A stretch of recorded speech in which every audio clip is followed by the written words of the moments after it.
ನಮಸ್ಕಾರ ಎಲ್ಲರಿಗೂ, ಹೇಗಿದ್ದೀರಾ? ಆರಾಮಾಗಿದ್ದೀರಾ? ಸೊ ಇವತ್ತು ನಾನೊಂದು ಬ್ಲೌಸ್ ಡಿಸೈನ್ ಒಂದೇ ಬಂದಿದ್ದೇನೆ.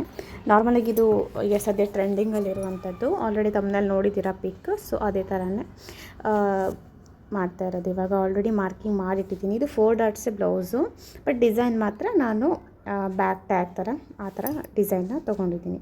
ಸೊ ಇಲ್ಲಿ ನಾನು ಬ್ಯಾಕ್ ಡಿಸೈನನ್ನು ತೋರಿಸ್ತಾ ಇಲ್ಲ, ಫ್ರಂಟು ಸ್ಟಿಚಿಂಗ್ನ ಕರೆಕ್ಟಾಗಿ ತೋರಿಸ್ತಾ ಇದ್ದೀನಿ ಅಷ್ಟೇ. ಸೊ ಬ್ಯಾಕು ಆದರೂ ಒಂದು ಸಣ್ಣ ಕ್ಲಿಪ್ಸ್ ಬ್ಯಾಕ್ ಹಾಕಿದ್ದೀನಿ. ಸೊ ಬ್ಯಾಕ್ ಡಿಸೈನ್ ಹಿಂಗೆ ಇವಾಗ ನೋಡ್ತಾ ಇದ್ದೀರಲ್ಲ. ಸೊ ಈ ಥರ ಕೇಳಿದರು ಕಸ್ಟಮರು, ಅದರ ಪ್ರಕಾರ ಮಾಡಿದ್ದು. ಸೊ ಈಗ ಅದರದ್ದು ಆಲ್ಮೋಸ್ಟ್ ಸ್ಟಿಚ್ ಆಗಿದೆ. ಇದೇನು ಅಂದರೆ ನಾರ್ಮಲಾಗಿ ಬ್ಲೌಸ್ ಇಟ್ಕೊಂಡು ಹೇಗೆ ನೀವು ಟರ್ನ್ ಮಾಡ್ತೀರಾ ಹಾಗೆಯೇ ಒಳಗಡೆ ಕ್ಯಾನ್ವಾಸ್ ಪೇಪರ್ನ ಇಟ್ಟು ಹಾಗೆ ಟರ್ನ್ ಮಾಡಿದ್ದೀನಿ. ಅಂದರೆ ಬಟ್ಟೆ ಟ್ರಾನ್ಸ್ಪರೆಂಟ್ ಇರಲಿಲ್ಲ ಅಲ್ವಾ, ಹಾಗಾಗಿ ಕ್ಯಾನ್ವಾಸ್ ಒಳಗಡೆ ಹಾಕಿದರೂ ಕಾಣಿಸ್ತಾ ಇಲ್ಲ ಅಂತ ಹೇಳಿಬಿಟ್ಟು ಹೊರಗಡೆಯಿಂದನೇ ಹಾಕಿದ್ದೀನಿ. ಒಳಗಿತ್ತು ಅಂದರೆ ಸಪ್ರೇಟಾಗಿ ಮಾಡಿ ಹಾಕಬೇಕಾಗತ್ತೆ ಅಷ್ಟೇ. ಸೊ ಇವಾಗೆಲ್ಲ ನೆಕ್ ಫಿನಿಶಿಂಗ್ ಆಲ್ರೆಡಿ ಆಗಿದ್ದು, ಇವಾಗ ನಾನು ಸುತ್ತಲೂ ಎಲ್ಲ ಹೊಲ್ಕೊಳ್ತಾ ಇರೋದಿದು. ಸೊ ಬ್ಯಾಕು ಎಲ್ಲ ರೆಡಿಯಾಗಿದೆ. ಇನ್ನು ಡಾಟ್ಸ್ ಇಟ್ಟಿದ್ರೆ ಮುಗೀತು ಎಲ್ಲನೂ. ನೋಡಿ ಒಂದು ಟ್ಯಾಗ್ ಕೂಡ ಒಳಗಡೆ, ಅಂದರೆ ಒಳಗಡೆಯಿಂದನೇ ನಾನು ಫಿನಿಶಿಂಗ್ ಕೊಟ್ಟಿದ್ದೀನಿ. ಅಂದರೆ ತುಂಬ ಸಣ್ಣ ಸ್ಮಾಲ್ ಇದಿರೋದ್ರಿಂದ ಫಿನಿಶಿಂಗ್ ಚೆನ್ನಾಗಿ ಕಾಣೋದಿಲ್ಲ ಅಂತ ಆ ಥರ ಬ್ಯಾಕು ಒಳಗಡೆ ಫಿನಿಶಿಂಗ್ ಕೊಟ್ಟಿದ್ದೀನಿ. ಹಾಗೆಯೇ ಇವಾಗ ನೀವು ಮುಂದೆ ಫ್ರಂಟ್ ಪಾರ್ಟಲ್ಲಿ ನೋಡ್ತೀರಾ, ಒಳಗಡೆಯಿಂದನೇ ನಾನು ಹೇಗೆ ಫಿನಿಶಿಂಗ್ ಕೊಡ್ತೀನಿ ಅಂತ ಕ್ಲಿಯರಾಗಿ ತೋರಿಸಿದ್ದೀನಿ. ಸೊ ಅದನ್ನು ನೋಡಿದರೆ ನಿಮಗೆ ಫ್ರಂಟ್ ಪಾರ್ಟ್ ಅರ್ಥ ಆಗುತ್ತೆ. ಅಂದರೆ ಬ್ಯಾಕ್ನ ಯಾವುದು ಕೂಡ ಇಟ್ಕೋಬೋದು. ಇಲ್ಲಿ ನಾನು ಮೇನ್ ಫ್ರಂಟನ್ನು ಹೈಲೈಟ್ ಮಾಡಿ ತೋರಿಸ್ತಾ ಇರೋದು, ಬ್ಯಾಕ್ನ ಅಷ್ಟು ನಾನು ಮೇನಾಗಿ ತೋರಿಸ್ತಾ ಇಲ್ಲ ಅಷ್ಟೇ. ಸೊ ಬ್ಯಾಕು ಯಾವ ಥರ ಇದೇ ಥರನೇ ಇಟ್ಕೋಬೋದು, ಇಲ್ಲ ಬೇರೆ ನಾರ್ಮಲ್ ಹೇಗೆ ಬೇಕಾದರೂ ಹಾಗೆ ಬೋಟ್ ನೆಕ್ ಟೈಪಲ್ಲಿ ಇಟ್ಕೊಳ್ಬೋದು.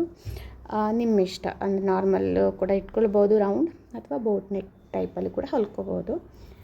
ಬಟ್ ಫ್ರಂಟ್ ಮಾತ್ರ ನಾರ್ಮಲಿ ನಾನು ತಮ್ಮನೇಲಿ ತೋರಿಸಿರೋ ಈಗ ಟ್ರೆಂಡಿಂಗಲ್ಲಿ ಸದ್ಯ ರನ್ ಆಗಿತ್ತು ಒಂದು ಇದರಲ್ಲಿ ತೋರಿಸ್ತಾ ಇರೋದು ಅಷ್ಟೇ.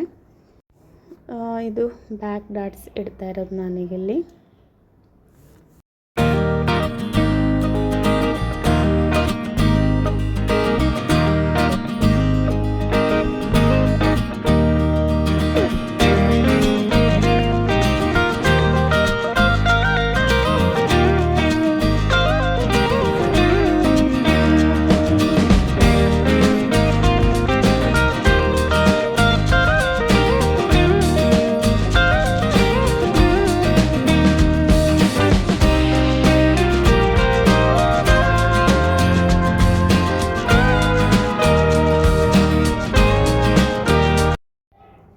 ಈಗ ಆಲ್ರೆಡಿ ಬ್ಯಾಕ್ ಪಾರ್ಟು ರೆಡಿಯಾಗಿದೆ ಕಂಪ್ಲೀಟಾಗಿ. ಇನ್ನು ಫ್ರಂಟ್ ಪಾರ್ಟ್ನ ರೆಡಿ ಮಾಡೋದು ಕರೆಕ್ಟಾಗಿ ನೋಡ್ಕೊಳ್ಳಿ. ಸೊ ಈ ಥರ ನಾನು ಶೇಪ್ ನೋಡಿ ಹೇಗೆ ಕೊಟ್ಟಿದ್ದೀನಿ ಅಂತ, ಸೇಮ್ ಆ ಒಂದು ಪ್ಯಾಟರ್ನ್ಗೆ ಹೇಗೆ ಶೇಪ್ ಕೊಡಬೇಕು. ಸೊ ನಾನೇನು ಮಾಡಿದ್ದೀನಿ, ಸ್ಟಿಫ್ನೆಸ್ಗೆ ಅದು ತುಂಬ ತೆಳ್ಳಗಿದೆ ಮೇನ್ ಕ್ಲಾತು, ಹಾಗಾಗಿ ಸ್ಟಿಫ್ನೆಸ್ಗೆ ನಾನು ಕ್ಯಾನ್ವಾಸ್ ಪೇಪರ್ನ ಅಟ್ಯಾಚ್ ಮಾಡಿದ್ದೀನಿ. ಹಾಗೆಯೇ ಇಲ್ಲಿಗೆ ನೋಡ್ತಿರೋ ಹಾಗೆ ಟ್ಯಾಗ್ ಕೂಡ ರೆಡಿ ಮಾಡ್ಕೊಂಡಿದ್ದೀನಿ. ರೆಡಿ ಮಾಡಿಕೊಂಡು ಇವಾಗ ನೋಡಿ ಇಲ್ಲಿ ಫಸ್ಟ್ ನಾನು ರೈಟ್ಸ್ ಸೈಡ್ ಬರುತ್ತಲ್ವ, ಸೊ ರೈಟ್ ಮೇಲೆ ನಾನು ಸ್ಟಿಚಿಂಗ್ ಮಾಡ್ತಾ ಇರೋದು. ರಾಂಗ್ ಸೈಡಲ್ಲಿ ನಾನು ಕ್ಯಾನ್ವಾಸ್ ಪೇಪರ್ನ ಐರನ್ ಮಾಡಿ ಇಟ್ಕೊಂಡಿದ್ದೀನಿ. ಹಾಗೆ ಈಗ ಏನು ಮೇನ್ ಕ್ಲಾತ್ ಉಂಟಲ್ಲ ಅದು ಕೂಡ ಅಷ್ಟೇ ಕಟ್ ಮಾಡ್ಕೊಂಡು 2 ಬೇಕಲ್ವ. ನೆಕ್ಸ್ಟು ಅದು ರೈಟು ರಾಂಗ್ ಅಂತ ನೋಡಿಕೊಂಡು ಇನ್ನು ನಾನು ರೈಟ್ ಪಾರ್ಟಿಗೆ ಟ್ಯಾಗ್ನ ನಾನು ಇಟ್ಟು ಹೊಲ್ದಿದ್ದೀನಿ. ಸೇಮ್ ಅಲ್ಲಿನೇ ರೈಟ್ ಪಾರ್ಟ್ ಅಂದರೆ ಮೇನ್ ಕ್ಲಾತಿನ ರೈಟ್ ಭಾಗ ಏನಿದೆಯಲ್ಲ ಅದು ಈ ಥರ ಇಟ್ಕೊಂಡು ಸುತ್ತಲೂ ಏನು ಉಂಟಲ್ಲ ನೋಡಿ ಫಸ್ಟ್ ಒಂದು ಸತಿ ನಾನು ನೀಟಾಗಿ ಪಿನ್ ಮಾಡ್ಕೊಳ್ತಿದ್ದೀನಿ. ಯಾಕಂದರೆ ಸರಿಬಾರ್ದಲ್ಲ ಬಟ್ಟೆ. ಕೆಲವೊಂದು ಕಾಟನ್ ಆದರೆ ಒಂದು ಸತಿ ಇಟ್ಟ ತಕ್ಷಣ ಆಗುತ್ತೆ. ಅಂದರೆ ಇಲ್ಲಿ ಸಿಂಪಲ್ ರೌಂಡ್ ಆದರೆ ಪಿನ್ಸೆಲ್ಲ ಹಾಕೋ ಅವಶ್ಯಕತೆ ಇರೋದಿಲ್ಲ. ಆದರೆ ಇಲ್ಲಿ ಸ್ವಲ್ಪ ಡಿಸೈನ್ ಇದೆಯಲ್ಲ ಅದು ನೀಟಾಗಿ ಬರಬೇಕಲ್ವ, ಆಚೆ ಈಚೆ ಹೋಗಬಾರ್ದು ಅಂತ ಅಷ್ಟೇ. ಸೊ ನಾನು ಇವಾಗ ಕ್ಯಾನ್ವಾಸ್ ಏನು ಅಟ್ಯಾಚ್ ಮಾಡ್ಕೊಂಡಿದ್ದೀನಿ, ಎಕ್ಸ್ಟ್ರಾ ಎಲ್ಲ ಕಟ್ ಮಾಡಿರಲಿಲ್ಲಾಗಿತ್ತು. ಮತ್ತು ಅದನ್ನು ಏನು ಶೇಪ್ ಇದೆಯಲ್ಲ ಅದೇ ಶೇಪಿಗೆ ನಾನು ಕಟ್ ಮಾಡ್ಕೊಳ್ತಾ ಇದ್ದೀನಿ. ಸೊ ಏನು ಈ ಥರದೆಲ್ಲ ಶೇಪ್ಗಳ ಬಂದರೆ ಅದು ಫ್ರಂಟ್ ಆಗಲಿ ಬ್ಯಾಕ್ ಆಗಲಿ ನೀವು ಕ್ಯಾನ್ವಾಸ್ ಪೇಪರ್ ಇಟ್ಟರೆ ತುಂಬ ಸ್ಟಿಫಾಗಿ ಅನಿಸುತ್ತೆ, ಡಿಸೈನ್ ಕೂಡ ನೀಟಾಗಿ ಬರುತ್ತೆ. ಓಕೆನಾ. ಸೊ ನಾನು ಇವಾಗ ಕರೆಕ್ಟಾಗಿ ಬರಬೇಕು ಅಂತ ಪಿನ್ಸ್ ಎಲ್ಲ ಹಾಕ್ತಾ ಇರೋದು ಅಷ್ಟೇ. ನಿಮಗೆ ಅಷ್ಟು ಕರೆಕ್ಟಾಗಿ ಹೊಲಿತೀರ ಅಂದರೆ ಪಿನ್ಸ್ ಹಾಕೋ ಅವಶ್ಯಕತೆ ಇರಲ್ಲ. ಇವಾಗ ನೋಡಿ ನಾನು ಆಲ್ರೆಡಿ ಏನು ಡಿಸೈನ್ನ ರೈಟ್ ಮೇಲೆ ಮತ್ತು right part, main cloth right ಮತ್ತು ಇದ್ರದ್ದು ರೈಟ್ ಪಾರ್ಟ್ಗೆ ನಾನಿವಾಗ ಏನು ಶೇಪ್ ಇದೆಯಲ್ಲೋ 1/4 ಇಂಚಿಗೆ ಹೊಲಿತಾ ಬರೋದು ಇವಾಗ. ಸೊ ಇವಾಗ ಏನು ಶೇಪ್ ಇದೆಯಲ್ಲ ಹಾಗೇ ಸ್ಟಿಚ್ ಮಾಡ್ಕೊಂಡ್ಬಂದು, ಆಮೇಲೆ ಅಲ್ಲಿ ಕೂಡ ನಾನು ಟ್ಯಾಗ್ ಕೂಡ ಅಟ್ಯಾಚ್ ಮಾಡಿದ್ದೀನಿ, ಅದೂ ಸೇರಿಸೇ ಮಾಡ್ಕೊಬರಬೇಕು. ಸೊ ಈಗ ಎಕ್ಸ್ಟ್ರಾ ಎಲ್ಲ ಕಟ್ ಮಾಡಿ, ಸೊ ಕಟ್ ಹಾಕಲೇಬೇಕು, ಯಾಕಂದರೆ ಇವಾಗ ನಾನು ರಿವರ್ಸ್ ಅಂದರೆ ಟರ್ನ್ ಮಾಡ್ತಾ ಇರೋದು. ಸೊ ಎಲ್ಲ ಕಡೆಗೂ ನೀಟಾಗಿ ಕಟ್ಸ್ ಹಾಕಬೇಕು, ಟರ್ನ್ ಹಾಕಬೇಕಲ್ವ. ಸೊ ಅದಕ್ಕೆ ಕರೆಕ್ಟಾಗಿ ಕಟ್ಸ್ನ ಹಾಕಿ ಇದನ್ನು ರಿವರ್ಸ್ ಮಾಡಬೇಕು. ಆಲ್ರೆಡಿ ನೋಡಿರ್ತೀರಲ್ಲ, ಇದು ನಾರ್ಮಲಿ ಈ ಶೇಪ್ ಅಂತಲ್ಲ, ಯಾವ ಶೇಪ್ಗಾದ್ರೂ ನೀವು ಕಟ್ ಹಾಕಲೇಬೇಕು.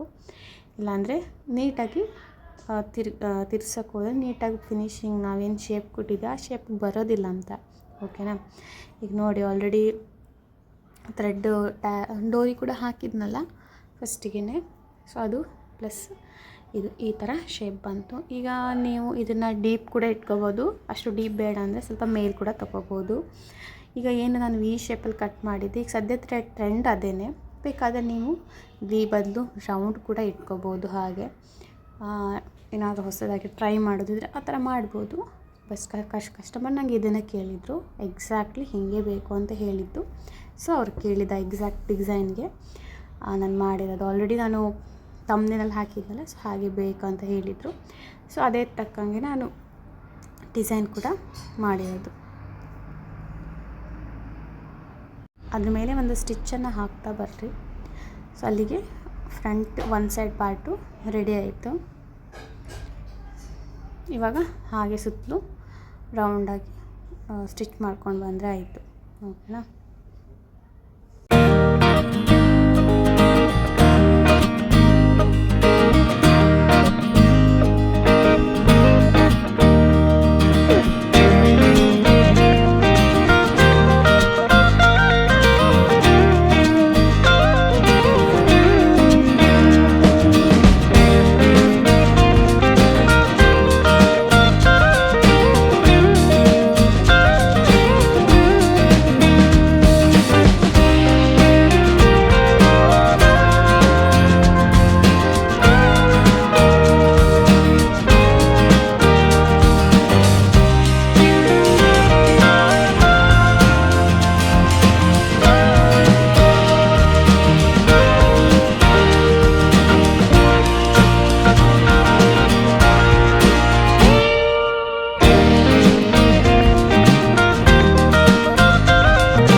ಇಷ್ಟ ಆದರೆ ಪ್ಲೀಸ್ ಸಬ್ಸ್ಕ್ರೈಬ್ ಮಾಡಿ, ಹಾಗೆ ಲೈಕ್ ಮಾಡೋದನ್ನು ಮರಿಬೇಡಿ.